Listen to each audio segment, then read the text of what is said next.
తెలంగాణ ప్రభుత్వం నుండి ఆంధ్రాకి రావాల్సింది వాస్తవంగా రాష్ట్రం విడిపోక ముందు ఉమ్మడి రాష్ట్రంగా ఉంది కాబట్టి అనేక విదేశీ నిధులు విదేశాల అప్పులు తీసుకున్నాం.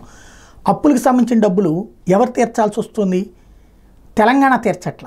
ఆ అప్పుల డబ్బులు ఆంధ్రా కట్టాల్సి వస్తుంది. ఎందుకు కట్టాల్సి వస్తుంది అంటే ఆంధ్ర పేరుతోనే అప్పుడు అప్పులు తీసుకున్నారు కాబట్టి. మరి విడిపోయినప్పుడు తెలంగాణ డబ్బులు కట్టాలి కదా, కట్టకుండా 2,500,000 కోట్ల రూపాయల దాకా ఆపేశారు.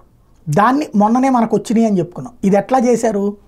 2,500,000 కోట్లు కూడా చంద్రబాబు ఇప్పుడు ఎన్డీఏలో భాగస్వామి కాబట్టి నరేంద్ర మోడీతో మాట్లాడితే డైరెక్ట్గా అక్కడ ఆర్థిక శాఖ దగ్గర, ఎందుకంటే ఇంతకుముందు ఇవ్వమంటే కేసీఆర్ ఇవ్వాల, రేవంత్ ఇవ్వాల, ఇవ్వకపోయేటప్పటికి అది డైరెక్ట్గా అక్కడి నుంచి కట్ చేసేసి ఆంధ్రాకి జమ వేసేసింది మోడీ సర్కార్.